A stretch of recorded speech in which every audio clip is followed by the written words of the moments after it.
Welcome to Unique Edu World. Hi my dear students. We proudly produce our first video session for ordinary level students. So session will come under grade 10 science subject unit number 8 of biology section. We started to work our sessions for ordinary level students in this subject because of one of your fellow student request. So we hope that you will get all the knowledge what we are expected to give you, and you will gather every information from us that to fulfill your knowledge. And also I would like to remember, if you are not subscribed yet to our channel, please subscribe and press the bell icon after watching this video, so you will get our lessons as soon as possible we upload it. So now we will move to our lesson. So this is the lesson about characteristic of organisms. Okay, so I will bring you the lesson under 10 chapters. Chapter number 1, cellular organization. Chapter number 2, nutrition. Chapter number 3, respiration. Chapter number 4, irritability and coordination. Chapter number 5, excretion. Chapter number 6, movement. Chapter number 7, reproduction. Chapter number 8, growth and development. Chapter number 9, virus. And last, it is chapter number 10. It is about all the activities and practical session you have to follow under these chapters. It is the practical session. So under the chapter number 10, I would like to discuss with you all the laboratory session that you have to follow into the school laboratory, and we will guide you to the laboratory practicals, and we will give you the necessary information what you have to gather from there. So I hope if you are not taking students from these video sessions, I have given you note in this session too. Plus I would like that if you can note down what I am explaining to you. I will tell some examples, I will tell some explanations, so it is better that you can note down these things. I will explain all the things in slowly that you will be able to understand. So we will move to our first chapter. It is chapter number 1, cellular organization. So before going to chapter number 1, I would like to remember you something from your previous knowledge. So we will recall some of your knowledge. So cellular organization. So you all know that about it is some kind of a feature of a living organization or living organism. So our lesson is about characteristics of organisms. So before we talk about organisms, we have to understand first the term about living and non-living. In early, you may have think that living thing is someone is who is eating, who is respiration, who is doing reproduction, who is doing movement in this way. And if there's anyone that not moving or no any reproduction, no feeding, nothing, no respiration, then those things we called as non-living things. So but our technology is day by day getting advantageous and day by day getting modernized. So now the term of living and non-living conditions getting changed. So if you can see these examples, I have put here a hen egg and some stones or gravels, a fresh tissue, a rabbit, a plant, a tree, or a flower buds and with a butterfly and a beautiful rose and a fossil. So I will give you about 10 seconds to think about. Can you guess what are the living and what are the non-living things of these pictures? So most probably you will understand butterfly, rabbit, plant, flower and this egg. Those are might be the living things. Yeah, that's right. Those are the living things as per your knowledge. But if you can recall your knowledge about from grade 9, this fresh tissue also a living thing, and this fossil also a living thing. Only these stones are the non-living from these pictures. Why we call like this? If you keep this fresh tissue under very low temperature, the living capability of these trees fresh tissue cells is not degenerated. If you take it out and graft it to another body or another body part, you can see the tissue will degenerate, not degenerated, regenerated, and start to grow up again. Same like egg, if you keep it for hence for the warmth and actual warmth and give all the facilities to grow up the embryo inside this, it will go up to a beautiful chick. And same like the fossil, you are here looking like it like a dead material. No, there are some features, there are some elements that can be alive in future. If we can extract the DNA from this fossil, the DNA we can use to create a new feature. So that is why everything here except these stones we are calling as living thing. So these things are already, you know why they are living. Rabbit, plant, butterfly, flower, everything. They do respiration, they grow in, they move in, everything. So we have no matter any questions, we can call them as living thing. So these are the things that you have to understand why we are calling as living thing. So this is the fresh up memory for you. Now we will look our first chapter, chapter 1, cellular organization. Okay, so I hope that all of you know what is a cell. In little bit later I will also discuss about cell deeply. First we will look.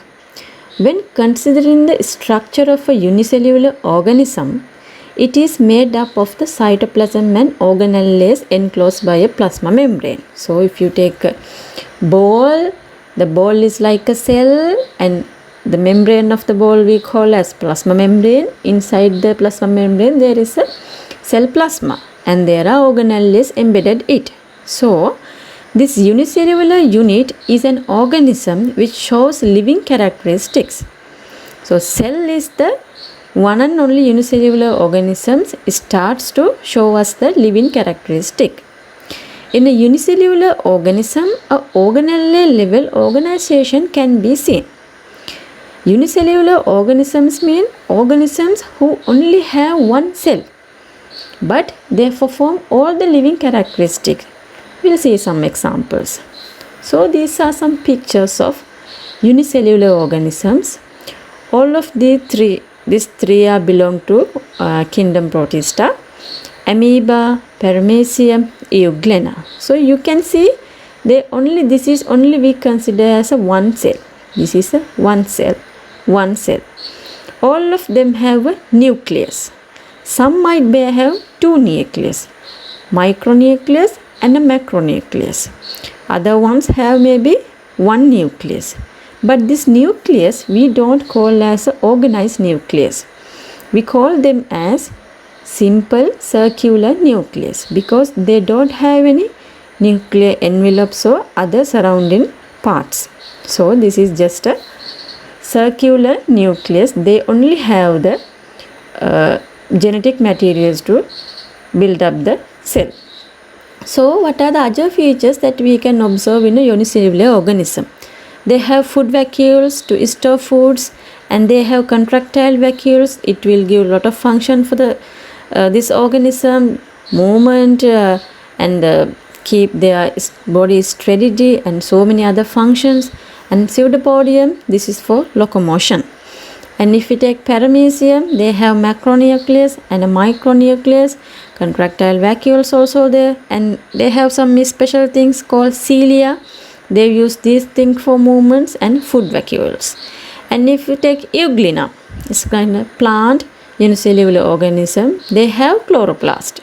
This chloroplast they use for photosynthesis, and they have pigments, and this one have another different kind of a structure for their movement, that is a flagella. So pseudopodium, cilia, flagella, these things are the different structures that unicellular organisms bear for the movement. Okay, now we will look about multicellular organisms. The origin of a multicellular organism is from a single cell, and the unit of two single cell we call as sperm and an ovum. the zygote is formed. The zygote, which is the product of the fertilization of an egg with the sperm. So, this is a picture of how unicellular organism, that means a human, is forms under our female body. So, this is oocyte. This is a single cell. This is bearing female reproductive tract in fallopian tube, and this is the sperm which are coming from males. So these two become fertilized and produce the zygote. This is the developing multicellular organisms. So it will cross the 1, 2, 3, 4 days up to 6 days, and they will develop to a morula stage. The stage we are calling as multicellular organism by cell division.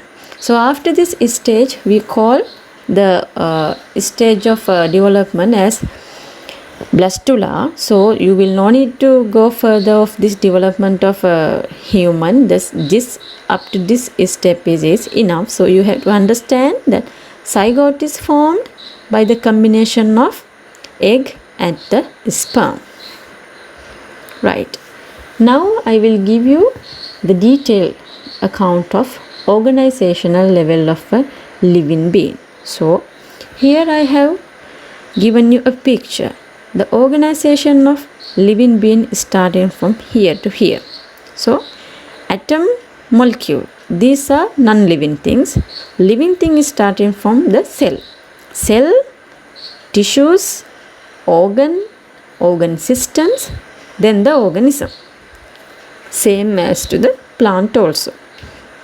Right, now we will look about cells. What is the cell? The bodies of the multicellular organisms are composed of different types of cells. If we took a building, that you can see a building, the grounded material, the block material is the blocks, different kind of cement blocks, or it can be mud blocks. Like same way, in a multicellular organism, cells are the blocks for the building of our human body or the plant. So, in scientifically, we term the cell in this way. The smallest structural and functional unit at living condition is the cell. Those cells are important in different functions. So, different cells are forming different functions.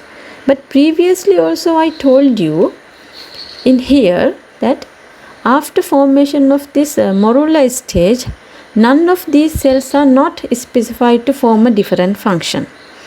They are modernized to form different function after some stages of the development of human. So, the cells of in this stage, especially in the blastula stage cells, we called as stem cells. These are the cells will be develop or differentiate into different types of cells to perform the functions in our body. Same thing is happening to the plant also. So if we look at in animal, we can identify different cells: epidermal cells, muscle cells, nerve cells, etc. And in the plant, xylem cells, phloem cells, epidermal cells, pollens, etc. So in here, this diagram, I would like to show you that stem cells are differentiated into intestinal cells that we can find in our intestine, and cardiac cells, we can find those things to our heart, and red blood cells in our blood. Not only red blood cell, white blood cells also are there, and nervous cells, which is in our nervous system. Muscle cells, we can find this thing into our muscle, ligament and tendons. And liver cells, those are into the liver, especially we are calling liver cells as hepatocytes. Right, okay, now we identified what is a cell and how we termed it in scientifically and what are the features. Now we will look little bit deep into a structure of anatomy of a cell. So first of all, I would like to give you the explanation for a plant cell. Okay, we will see a plant cell. This is the 3D diagrammatic view of a plant cell. So you can see in external cover is a plant cell is a cell wall. This is the cell wall. So it bears two layers, outer and inner layers. Between these two layers there are some spaces too, here and here. Then just inside of the inner wall of the cell wall you can find the plasma membrane. Here, this is the plasma membrane. Then inside the plasma membrane, this is bluish color area is the, what is this thing? You know that already very well. This is the cytoplasm. So all the organelle layers are embedded in this cytoplasm. So now we'll see one by one what are the organelle layers present in the cytoplasm. The first thing is the major thing of any cell is the nucleus. So now this unique nucleus we called as the organized nucleus. Why? The nucleus has a nucleolus and a nuclear envelope, and it covered by the ER and SR, right? So that's why we call this nucleus as an organized nucleus. Nucleus is where all the genetic materials that will transfer to another life or another cell and regulate all the functions of the cells. So a nucleus, then we can see around the nucleus we can find endoplasmic reticulum, or we are calling as ER. They are endoplasmic reticulums, rough ER, and there is another kind of one, smooth endoplasmic reticulum. In rough endoplasmic reticulums, we can bind some ribosome jointed to this reticulum areas, and in smooth endoplasmic reticulums we cannot find those things. And then these are the other organelle layers. These things we are calling as mitochondria. These are the features are contribute for the cell respiration, and they produce the energy for the cell. And these are the specific thing for plant cells. These are chloroplast. These are used for the photosynthesis, the fruit production.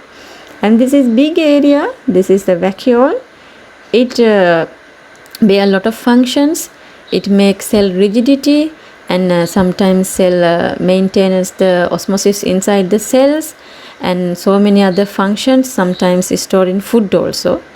And these are the Golgi apparatus. They produce some enzymes that cell will be used when it is necessary, and these enzymes are stored into these small globules we are calling as peroxisome. Okay, and these are the ribosomes. It is into the cytoplasm. There are two kinds of ribosomes. So these are helped in protein synthesis, and these are the other external cell structures we are calling as plasmodesmata. They are used for unite the cells. So these are all the things I think I have discussed in the plant anatomy of a plant cells. So you will be able to identify these organelle layers, what are they, and briefly discuss about the function of each of organelle layer. And if we ask you to draw a diagram of a plant cell, you will be able to draw a fully labeled diagram. Okay, now we will move to the animal cell.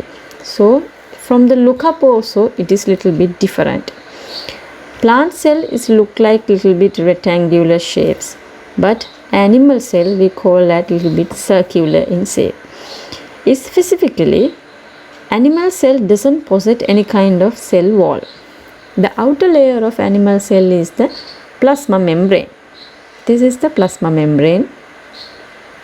Inside of the plasma membrane, same like the plant cell, you can find the cytoplasm, and all the organelles are embedded into cytoplasm. Here also nucleus is organized nucleus with the nucleolus and chromatin. These are the bundles of DNA, and not DNA, we are calling chromosomes, and these are the rough ER, rough endoplasmic reticulum, and this is the smooth endoplasmic reticulum. These are the mitochondria, same function like plant cell, and Golgi apparatus. Ribosomes are here. So here we are calling the enzyme secreted from Golgi apparatus, the reserving globules, as lysosome. In plant cell it was peroxisomes, and we can find some centrioles into the cytoplasm also. These things are useful in cell division. Okay, so these are the things we can find inside the animal cell, and you will be now able to discuss what are the common features we can identify in a plant and animal cell, and what are the unique features of both of these two kind of cells, and what are the differences. Right, now we will move the tissue level. What is a tissue? A group of cells modified to perform a specific function is called a tissue. A group of cells, so there must be more than one cell, and they should possess a specific function. So if we consider our human body, we can identify 4 types of tissues: connective tissue, epithelial tissue, muscle tissue, and nervous tissue. We will look one by one little briefly. So epithelial tissues, there are different type of epithelial tissues. Simply, I will give you brief explanation. This is the simple squamosal epithelium. So here you can find, this is the basal membrane, and top of the basal membrane you can find only one cell layer. So only one cell layer, that is why we are calling as simple. And the cell shapes are little bit flat, disc-like, so we are calling squamous. So simple squamous epithelium. You can find this epithelium inside your body, kidneys. Inside kidneys, there are units called glomerulus. In glomerulus, the covering of the glomerulus is this kind of simple squamosal epithelium.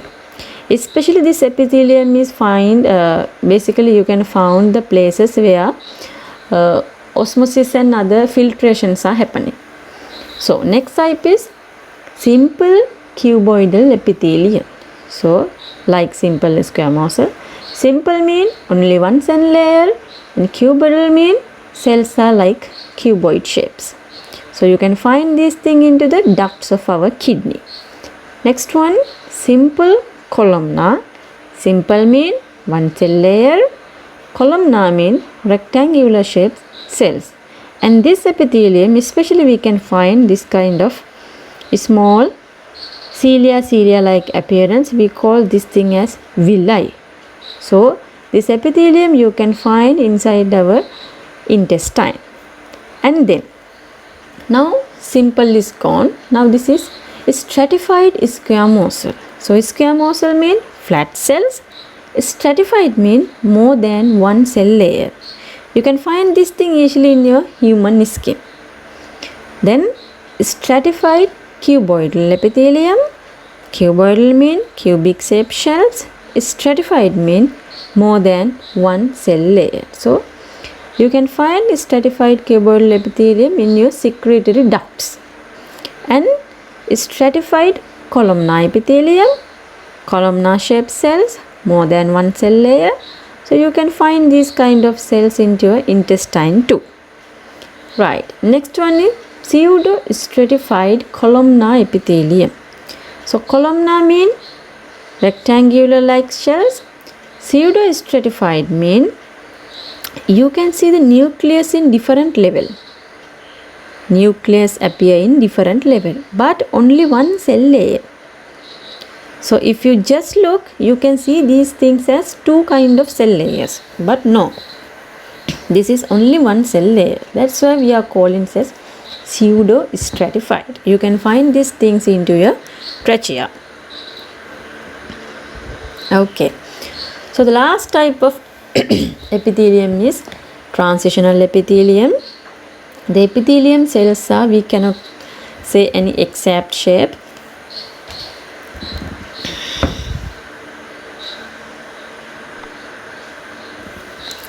So the cells are appeared in different layers, but these cells are capable of transition. That means extract and construct. So we can find these cell layers inside our bladder and uterus too. Okay, next type of tissue is connective tissue. We can find 1, 2, 3, 4, 5, 6 connective tissue types in our human body. Loose connective tissue, adipose tissue, blood tissue, fibrous connective tissue, cartilage and bones. These are the 6 types of connective tissues. So you can follow this figure and identify what are the basic features of one of these tissue types and what they are doing. So under your syllabus they are not asking you to go in details of connective tissues. So you can take the knowledge in this figure. So this is other type of tissue in our body, muscle tissue. We can identify 3 kind of muscle tissues. Smooth muscle cells, cells are in spindle shapes. We can identify into the intestine. Cardiac muscle cells, those are into the heart only appearing in heart. So they are rod-like cells. They have some striations, more than one nucleus. And other muscle tissue is striated muscle tissue. They are rod-like appearance. They also have striations and multinucleus. We can find those tissues into our muscles. That's right. The last type of tissue in our body is nervous tissue. Nervous tissue we can find only the central nervous system and the spinal cord. So this is the structure of a nerve. So we are calling this as a cell body, and the other parts, this area we can find into our sensory organs, especially if we take an example in skins, we can find this corner, and this is the axons. All the signals are passing through these axons, and this area we can find inside our brain. This is the body of the neuron cell. Okay, now we will look about what are the tissue systems we can identify in a plant. So basically plant, they have xylem tissue which transport water, phloem tissue transport the food, and both of them are together we call as vascular tissue. Then the ground tissue and dermal tissue, the epidermis. So these are the 4 type of tissues we can identify in a plant. Right. So next, organizational level, organs, cells, tissues, then organs. What are the organs? A collection of tissues form an organ. So tissues we call that collection of cells to perform a specific function. Then this organ also have to perform the same function what the cell tissues are doing. So in human body we can identify different organs: thymus, bone marrow, liver, stomach, kidney, intestine. There are so many parts in the intestine, and our skin. This is the large organ in human body, and heart and eye, and so many other organs. So I know that you already know about some of the function of these organs. And in a plant, as organs we can identify roots, stem, leaf and reproductive organs. So reproductive organs you can find pollens. Right. Then systems. A collection of organs form a system. So the organs now become unite together and form a system. So in a human body, so we can find different kind of systems. Respiratory system, which help for our respiration. Digestive system, help for our food digestion. Lymphatic system, endocrine system, circulatory system, nervous system, muscular system, skeletal system, integumentary system, reproductive system and urinary system. So here you will be no need to describe and learn about these systems in deeply, so you will get this knowledge in further in future. So just to know that you have to understand there are more than one systems in our body, and functions of these systems are vary. And in a plant we can identify in 2 systems: shoot system and root system. So shoot system is system that we can find top of the ground level, produce sugars by photosynthesis, carried out reproduction and transport. This is the functions of shoot system. Then root system anchors the plant, penetrates the soil and absorbs water and minerals, stored food. This is the function of root system. Only two systems and two different functions. Okay. So now finally organism. This is the systems collectively form an organism. This is the organism, that multicellular organism. It can be insect, amphibian or a reptile or anyone, or a human body and plant body. So this is the end of chapter 1. I hope that you got most of the knowledge that I would like to give you. So if you have any problem with our video session, you can comment us in our comment section, and you can mail any question if you have to our mail address. We will give you the mail address. And if you want to learn any more other session quickly, please let us know. We will give you the sessions as much as possible. We can produce the session. So here I would like to give you some tips to remember this chapter, that after watching the video session 2-3 times, if you are able to answer these 3 questions, that means your knowledge is steady. That means you gathered all the knowledge what we expected to give you. So we will see. So you have to answer 3 questions. Write the characters of unicellular organism and give examples. Write down the different level of cell organization of a living being, and define the terms cell, tissue, organs, systems, and give example for each term from both animal and plant organisms. So you have to find answers yourself and remember the answers. And after maybe 1 or 2 months, you can repeat this session, watch this session and understand the thing. So thanks for you watching our session. See you from our next session. Our next session is about chapter number 2, nutritions. I hope you will not forget to subscribe to our channel, and also if you have any comment, please forward it to us. So see you from the next session.